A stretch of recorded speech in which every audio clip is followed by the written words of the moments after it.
ele começa logo dizendo que os três magos seguem uma estrela. E eles têm uma razão por seguir aquela estrela. Primeiro, eles são impulsionados por um desejo, por uma vontade de visitar uma autoridade.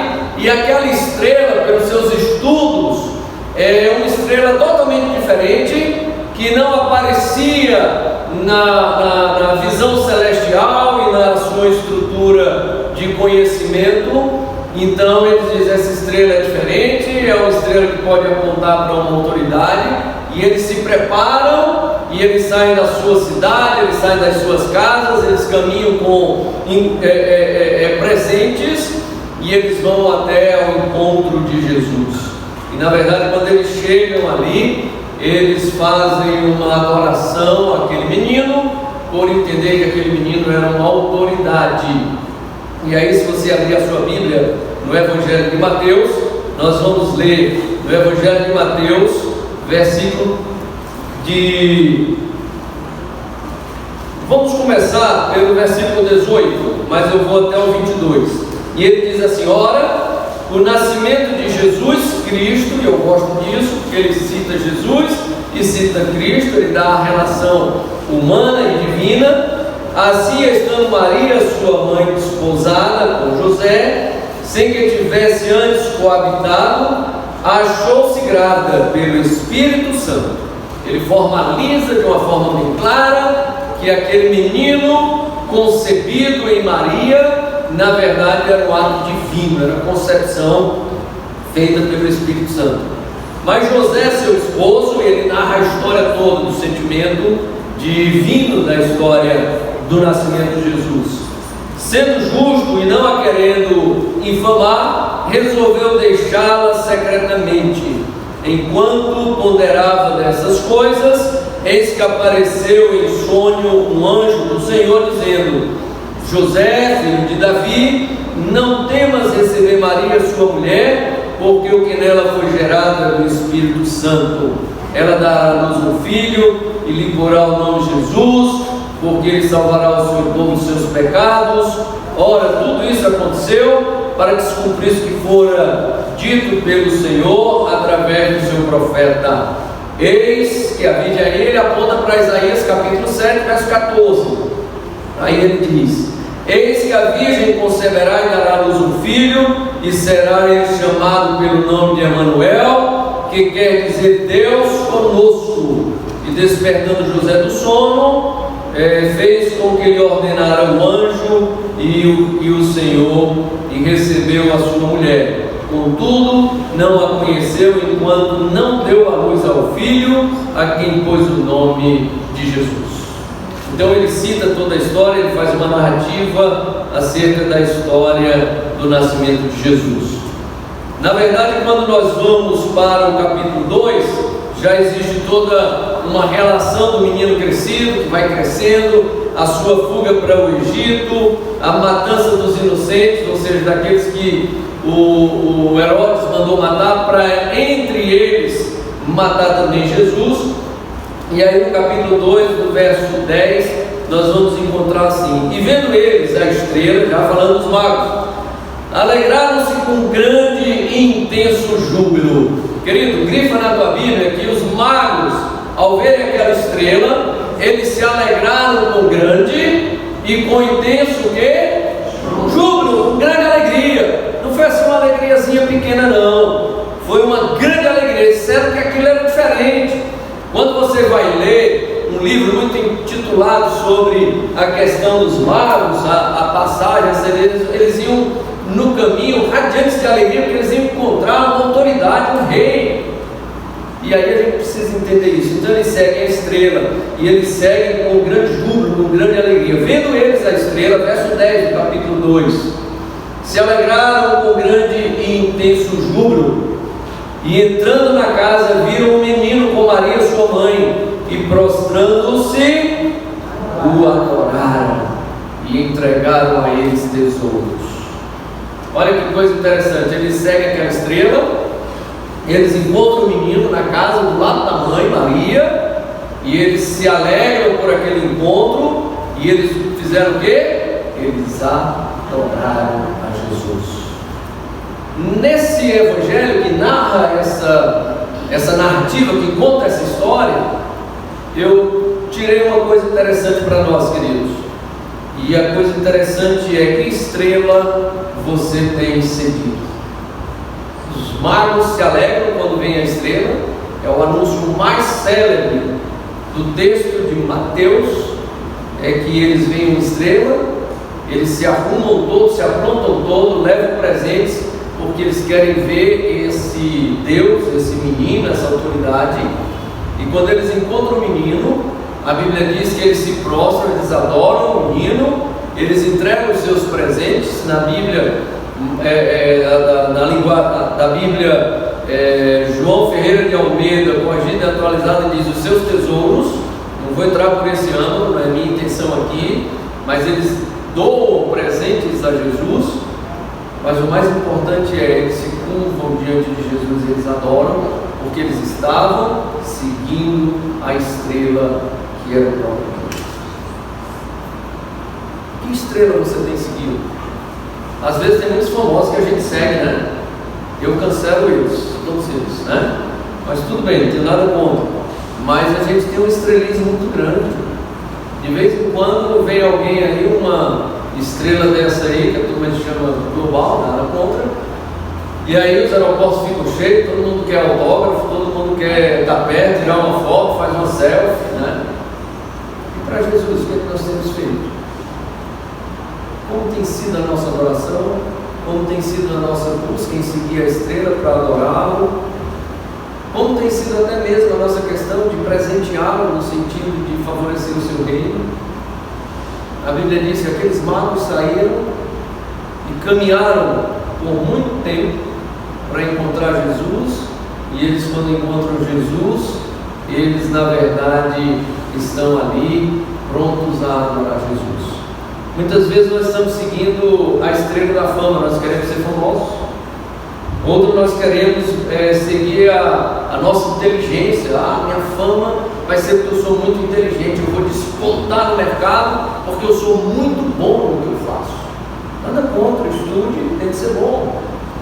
Outros querem pela sua beleza e gastam tempo, né, professor Rafael? Gastam tempo nas academias ali para ficar com aquela musculatura. Outros vão ao extremo, tomam medicamentos até que são problemáticos, tipo anabolizantes, para ficar musculoso, bonito, que acham que isso dá fama. Que estrela você tem seguido? É a primeira reflexão que eu faço sobre a visão que Mateus tem do nascimento de Cristo. Vimos a sua estrela e viemos para adorá-lo, foi o que disseram os magos para Maria. E quando ele está aqui, esse é o menino que nasceu, a Bíblia diz que eles se ajoelharam e ali prostrados adoraram a Jesus. Essa é a minha primeira observação: se prostre diante da estrela de Jesus. Vai para Apocalipse, Apocalipse capítulo 22, verso 16. O próprio Cristo, que revela o livro de Apocalipse a João, o escritor, vai dizer que ele é a estrela. Olha o que ele está dizendo, lê comigo aí bem forte, para todo mundo ouvir.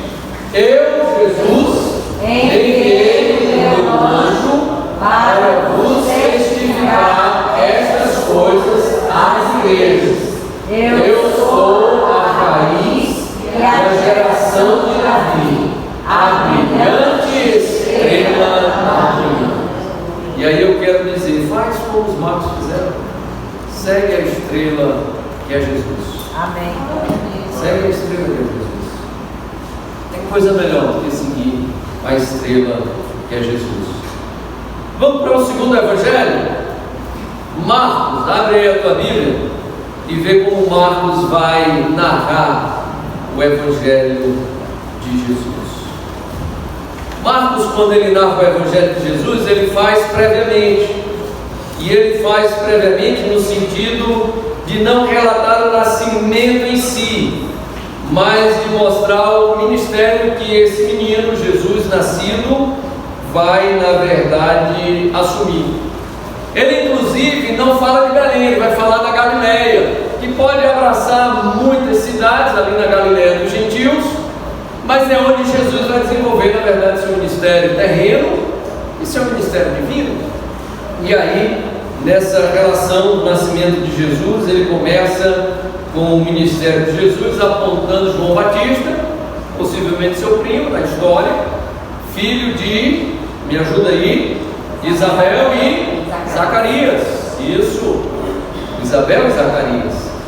E na verdade ele aponta no nascimento de Cristo, que esse Cristo, ele na verdade é o Filho de Deus. Então ele dá uma narrativa mais divina acerca da pessoa de Jesus no seu nascimento, e não tão histórica quanto foi na verdade Mateus.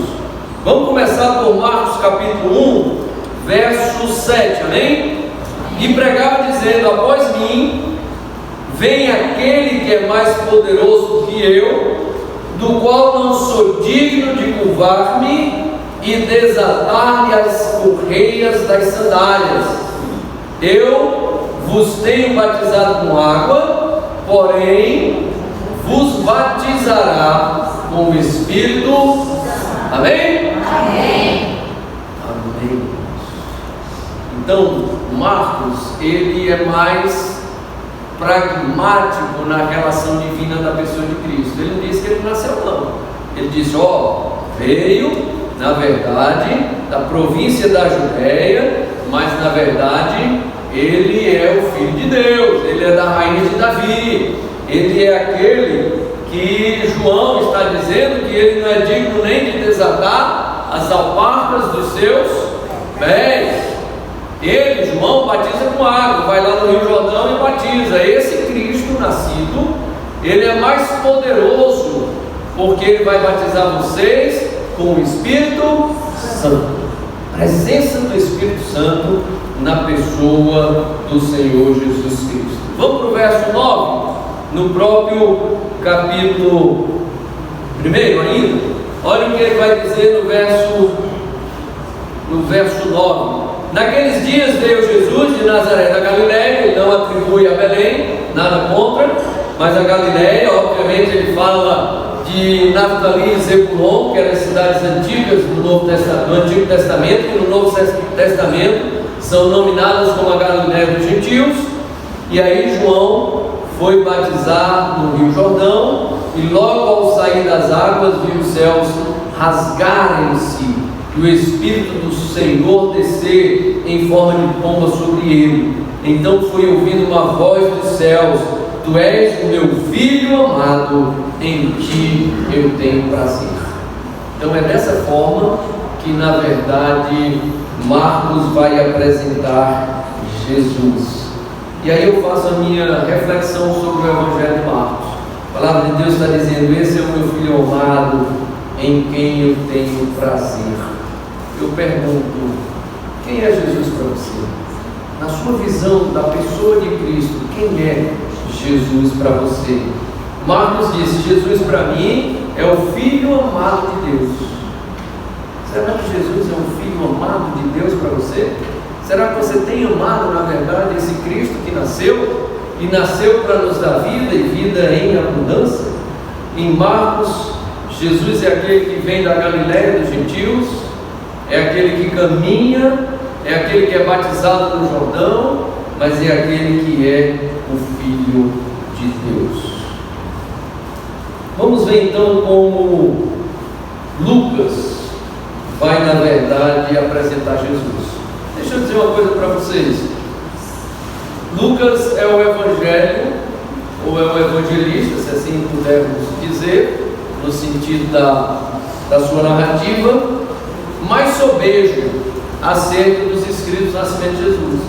É aquele que mais escreveu sobre Jesus, é aquele que disse mais coisas, foi detalhista, vamos dizer assim, ele foi detalhista. Se você ler o primeiro e o segundo capítulo de Lucas, você vai ficar assim, conhecedor da história de uma forma grandiosa. Lucas foi escrito possivelmente, já disse, de 55 aos 60, mas ele tem um detalhe sobre o nascimento de Jesus de uma forma esplendorosa. Ele faz com uma habilidade grandiosa. e aí ele vai mostrar, na verdade, os acontecimentos da vida de Jesus anteriores ao seu nascimento. Ele começa com a genealogia de Jesus, e aí, se você quer, você pode pegar essa genealogia e vai ver, são 4 gerações, e 4 gerações que vêm exatamente culminar com a tribo de Judá, a raiz de Davi, que tanto é apresentado em Isaías como uma narrativa sobre a vida do Messias, quanto no Apocalipse, o leão de Judá, a raiz de Davi. Por que o leão? Porque a tribo de Davi, ela tinha como bandeira um leão. E aí tudo se encaixa, querido. Na Bíblia não existe meio termo, na Bíblia não existe mais ou menos, tudo se encaixa de uma forma assim, interessantíssima, não deixa sombra nenhuma. Então Lucas apresenta Jesus como vindo na genealogia da tribo de Judá, e ali está Davi, toda a dinastia daquele reino, e ele apresenta agora Jesus vindo, e ele diz exatamente isso, que Jesus tem uma origem, e ele começa falando da origem. Ele vai então, já disse para Zacarias e para Isabel, ele começa nessa família. Isabel era prima de Maria, e aí ela dá a luz a João, e é um fato interessante para quem lê o Evangelho depois, é bom entender isso. Sabe por quê? Porque ele vai dizer o seguinte: o menino tinha que ganhar o nome judaico, e o Zacarias, ele, por não acreditar, porque já era velho, e a mulher Esther também já velha, não podiam mais ter filhos, ele diz, quando recebe a promessa, ele diz: não vai nascer um menino não, isso é coisa, e riu. E o anjo que foi anunciar disse: você riu, agora você vai ficar sem rir, sem falar, até o menino nascer. E quando o menino nasce, ele quer falar o nome, e ele não consegue, eles querem uma tabuinha, mas aí a mulher Isabel diz assim: não, o nome que nós vamos botar nele é o nome que já foi anunciado, nós vamos chamá-lo de João. E ele quebra a dinastia judaica no sentido do nome, porque o pai queria que fosse o nome dado por ele, pela família, que era o notório naquela época, né? E na verdade isso não aconteceu, e o nome do menino foi chamado João. É para você ver como o Lucas é bem detalhista. Nenhum conta essa história, outros nem falam de Belém, da manjedoura, mas na verdade Lucas vai bem específico nessa tomada.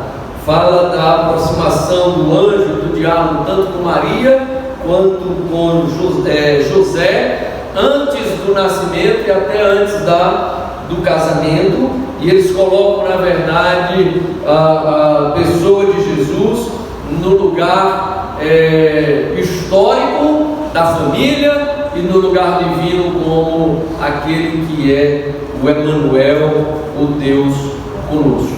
E aí vamos ler Lucas capítulo 2, porque no 1 vai falar sobre o nascimento de João Batista e sobre a história que eu contei do Zacarias, que fica sem falar,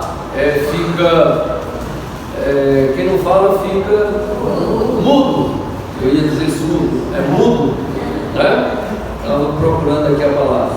Queridos, Lucas 2, vamos começar pelo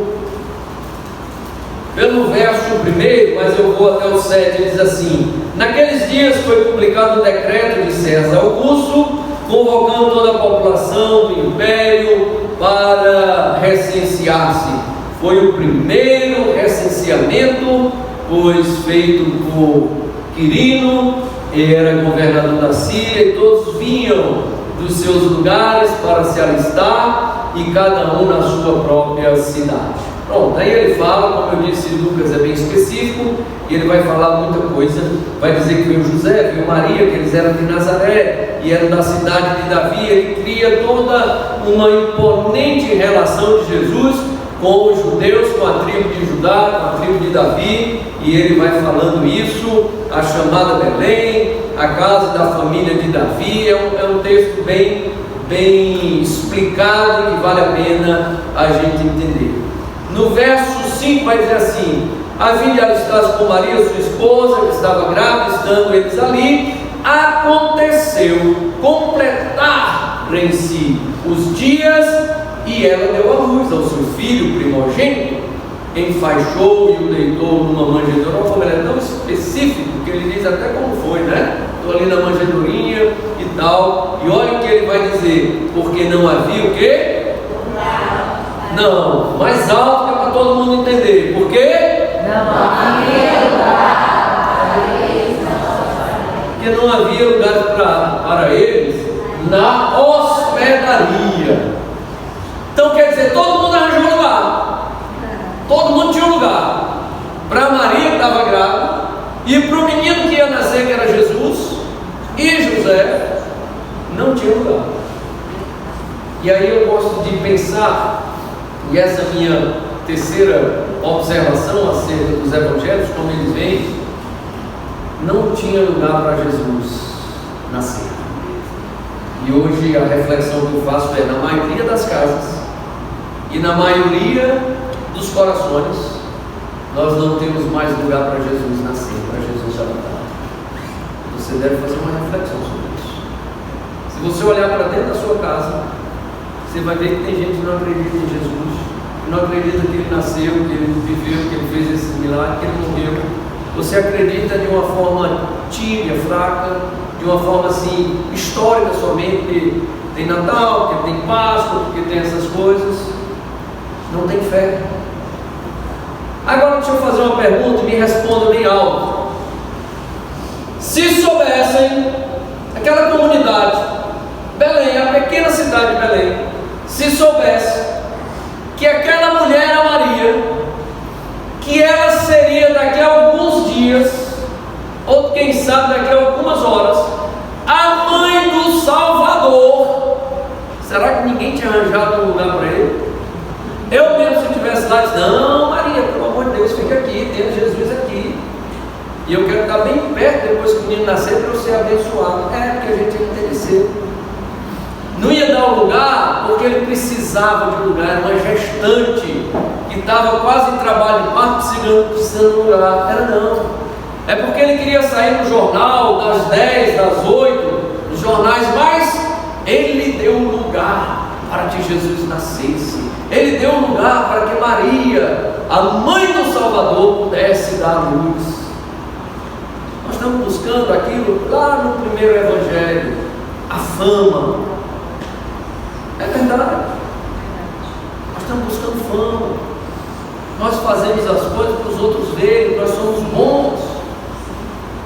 Mas Lucas, na sua peculiaridade de escrever com detalhes, ele foi um dos sábios evangelistas a dizer: naquela pequena cidade, na cidade de Belém, não deram lugar para Jesus.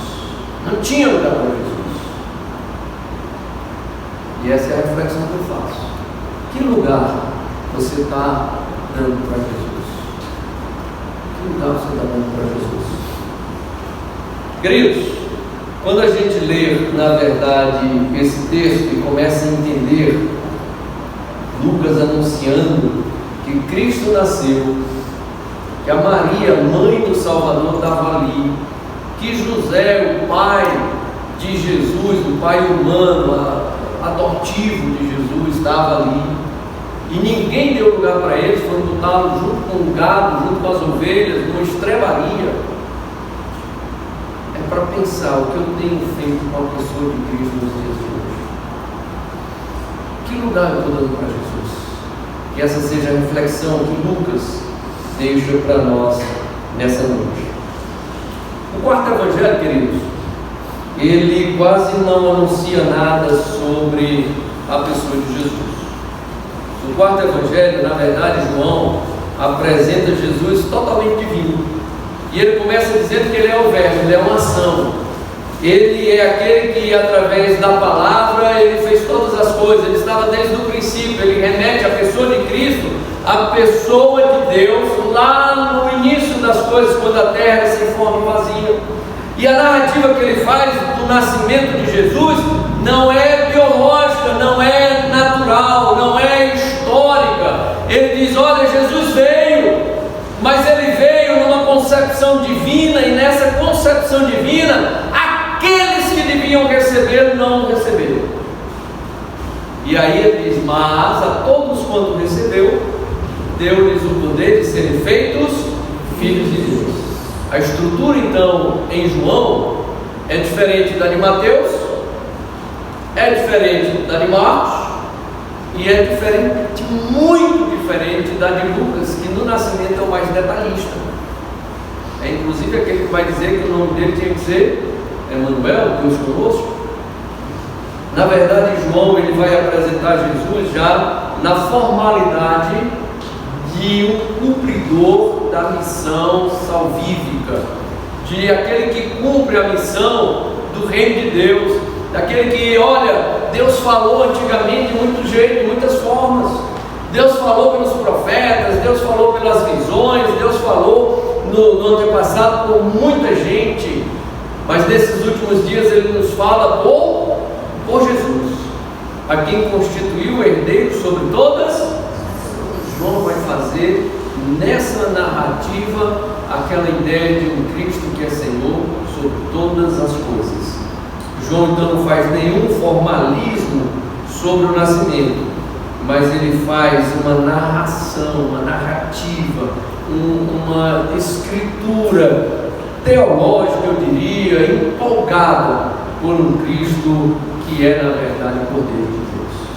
E aí eu quero ler primeiro João capítulo 1, e eu vou começar pelo verso 6, 7 e 8, amém? Você tem aí já na nossa, no dado show? Não? Sim? Decidam-se aí, irmãos, que vai ficar feio aí se a gente não chegar num acordo, né? Já? Pois vamos ler. Vamos ler juntos? Houve um homem enviado, cujo nome era João. Ele fala do primo, ele fala do filho de Isabel e Zacarias, os nós.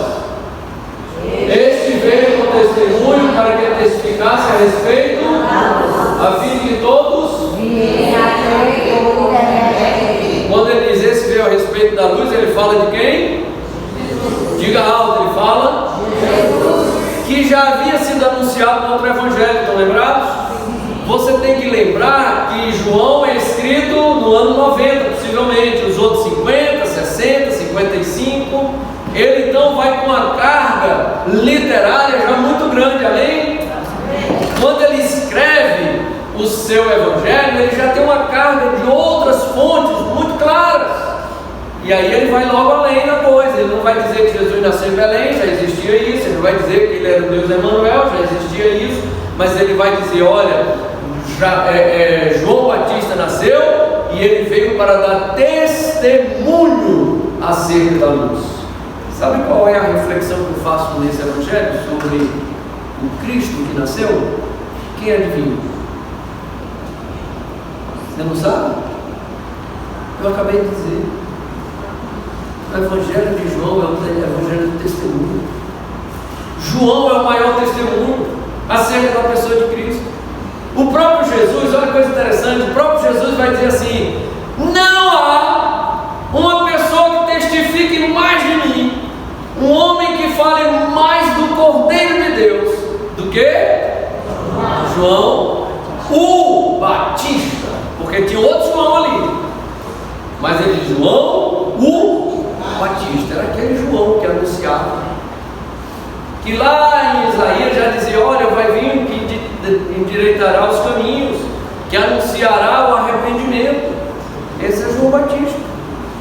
Queridos, o evangelho de João, ele está dizendo para mim e para você que nós precisamos ser testemunhas de Cristo. Amém. Você entende assim? Você entende isso? Amém. É o evangelho que diz, olha, tem que ter testemunho, não adianta dizer ser crente se não pode cumprir, não adianta dizer que segue a Jesus se não segue, não adianta dizer Deus é bom se você não sente a bondade de Deus, não adianta dizer Deus é o Cordeiro, Jesus é o Cordeiro de Deus, é o Salvador, é o Mestre, se você não está disposto a deixar que Ele seja na verdade Senhor sobre a sua vida. Duas coisas me impressionam quando eu vejo o início do Evangelho de João. Primeiro, ele enobrece a pessoa de João Batista, dizendo, olha, esse é na verdade o Cristo, esse é na verdade o Cordeiro de Deus que tira o pecado do mundo. testemunho de João Batista. E depois ele vai dizer que, na verdade, ele veio para o povo judeu, mas o povo judeu virou as costas, não recebeu. Mas a todos quanto o receberam, deu-lhes o poder de serem feitos filhos de Deus, aos que creem no seu nome. Duas coisas fortes que ele diz aqui para nós no Evangelho de João. Primeiro, Jesus precisa do seu testemunho. Precisa do seu testemunho. As pessoas não vão conhecer Jesus se você não disser quem Ele é, mas mais do que você falar, é você viver, é comprovar por testemunho. Deus é o Senhor, Deus me abençoou, eu tenho virtudes do Espírito Santo porque eu recebi do Senhor, porque Ele falou, porque Ele me deu, porque eu sou testemunha vivo de que Deus tem poder. Precisamos ser testemunhas. E segundo, nós precisamos receber Jesus.